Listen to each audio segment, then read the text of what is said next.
এখন আমার বাপ বিএনপির আমলে আমলা ছিল, আমার 7-8 বছর ধরে শুনতে হয়েছে নাকি আমি বিএনপি করি, কিন্তু আমি ও লেভেল দেওয়া ছেলে, আর 4 ইউনিভার্সিটি, বুঝেন তো, আমি রাজনীতি করার টাইমই পাই নাই।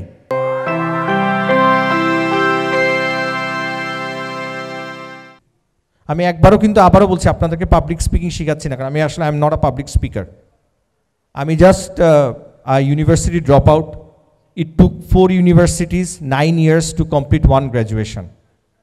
সো আমার মেধা সম্পর্কে আপনাদের ধারণা কেমন তাহলে বুঝেন। 4টা ইউনিভার্সিটি, 9টা বছর, 1টা graduation. I don't have even masters. আমার বইয়ের মাস্টার্স আছে, মায়ের মাস্টার্স আছে, বাপের মাস্টার্স আছে, আমার মাস্টার্স ডিগ্রি নাই।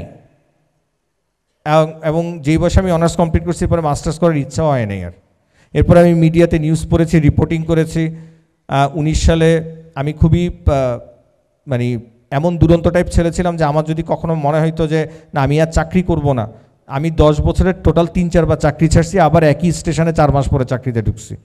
আমার যখন যেটা মনে হয়েছে আমি সেটাই করছি, যেটা আমার ভালো লাগছে। কারণ আমি সবসময়, আমার কাছে কখনোই মনে হয় না যে আমার গাড়ি কিনতে হবে, ফ্ল্যাট কিনতে হবে। আমি যে জিনিসটা উপস্থাপিকা শুরুতে বলছে, কেন বলছে, সেটা ইলাবোরেট করি। আমি আমার লাইফের এভরি মোমেন্ট এনজয় করতে চাই, এভরি মোমেন্ট। যে আমি আমার বাচ্চাকে সকালে স্কুলে দিয়ে আসবো, আমি অনেক সময় ইরিলেভেন্ট কাজ করি। অনেক ভাই রাতের বেলা ফোন দেয়, আরও 2 ভাই রাতের বেলা ফোন দেয়। ওনাদেরকে বুঝতেই যে ওনাদেরকে আমি সম্মান করতেছি, বাট অ্যাকচুয়ালি পরের দিন সকালে ওনারাও দেখে যে জাফরি আসলে ওর জায়গা থেকে নড়ে নাই। সো এটার জন্য আমি আবার মাফও চাই, ক্ষমাও চাই সাথে সাথে। এখন আল্লাহ আমাকে এরকম বানাইছে, আমার কিছু করার নাই। এই লাইনটাই, লাস্টের লাইনটাই বলার জন্য এত কথা বললাম। এখন আল্লাহ আপনাকে এমনভাবে বানাইছে, আপনার এক্সেন নোয়াখাইল্লা চলে আসে, বরিশাইল্লা চলে আসে, আপনি অনেক অনেক বড় মাপের অ্যাডভোকেট, ব্যারিস্টার। ইচ্ছা করে আমি রাসেল ভাইয়ের দিকে বলতেছি, ঠাস করে বলে ফেলতেছেন আই এম রিট সাবমিশনের টাইমে, আপনি বুঝতে পারছেন। বাট ওই যে কনফিডেন্স লেভেল, সে বলে যাচ্ছে, ওই কনফিডেন্স লেভেলটা আপনার থাকতে হবে। কখনো ডোন্ট হেজিটেট। আমি আবারও বলতেছি, আমরা কয়েক মাস আগে একটা অ্যাসোসিয়েশন করছি, অল ব্রডকাস্টার্স কমিউনিটি, একটা প্রেক্ষাপটে।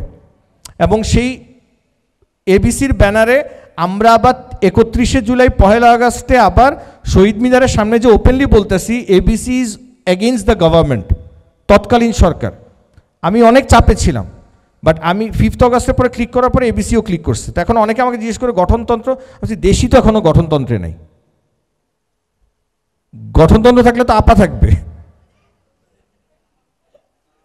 So association as a platform, তাহলে তো অনেক SM হল অ্যালামনাই অ্যাসোসিয়েশন থেকে আরও অনেক অ্যালামনাই অ্যাসোসিয়েশনের সবারই লাগবে। So I will take some time যে আমরা all broadcasters community, it's a platform of news presenters, program anchors, talk show host, sports anchors, যারা ইসলামিক অনুষ্ঠান উপস্থাপনা করে, যারা রান্নার অনুষ্ঠান উপস্থাপনা করে, সবাইকে নিয়েই আমাদের এই প্ল্যাটফর্মটা। তো সেইটা অ্যাকচুয়ালি আমরা ক্লাব আকারে করব না সমিতি আকারে করব, we are not still decided. এবং আমি সবখানেই কথা বলি, একদম সমাজ কল্যাণ উপদেষ্টা যিনি এখন আছেন ওনাকেও বলেছি, ওনার পিএসকেও বলেছি, সচিব মহোদয়কেও বলেছি যে I will take time. Interim গভর্নমেন্টও টাইম নেই, আমি একটু টাইম নিতে থাকি, তারপর নেক্সট কোন গভর্নমেন্ট আসবে তারপরে বুঝে শুনে নয় গঠনতন্ত্র ঠিক করা যাবে। এই কথা বলার একটাই হচ্ছে, আপনার যদি if you are honest with your goal, আর আপনি যদি এটা 10 থেকে 20টা জায়গায় বলে বেড়ান, এটা স্ট্যাবলিশড হয়ে যায়। সো ডু ইট, আপনার মনের মধ্যে কথা রাখেন না। আর আরেকটা যেটা আমাদের দেশের প্রবলেম, সেটা হচ্ছে আমরা মেজরিটি নেতিবাচক। মেজরিটি, এটা এই এখন একটা লাইন বলবো, এটা রেকর্ড করেন না, আমার ওয়াইফ থেকে শুরু করে অনেক পলিটিশিয়ান পর্যন্ত। সো নেতিবাচক হওয়া যাবে না। যেমন আমার ওয়াইফ আমাকে গতকালকে বলতেছে, তুমি আমাকে হ্যাপি ভ্যালেন্টাইন্স ডে বলো নাই। আমি সে হায় রে, তুমি তো জানো না, আমাদেরকে দেখে এখন একটা জেনারেশন মনে করে এরকম কাপল কি হওয়া যায় না, আর তুমি আসো তোমার হ্যাপি ভ্যালেন্টাইন্স ডে বলি নাই কেন? কারণ কালকে ও ঘুমাইছে দুপুর পর্যন্ত, আর আমি দুপুর থেকে ছিলাম বইমেলায়, তারপর একটা প্রোগ্রামে গেছি, রাতে একটা বিয়ের অনুষ্ঠানে গেছি। ট্রাস্ট মি, আমি গতকালকে আমার ওয়াইফকে টাইম দিতেই পারিনি। আমি ওয়াইফকে টাইম দিছি রাত 11টা-12টার দিকে যে, বাট আমার কনভিন্সিং ক্ষমতা এতটাই ভালো আল্লাহ রহমতে যে I just took 15 minutes to convince her. So ওই কনভিন্সিং ক্ষমতাটা স্পিকিংয়ে থাকতে হবে। সো ফার্স্ট আমি যেটা বললাম কনফিডেন্স, না প্রথমে আমি বলছি একদম সত্য কথাটাই বলেন, যেটা আপনি জানেন সত্য কথাটাই তুলে ধরেন।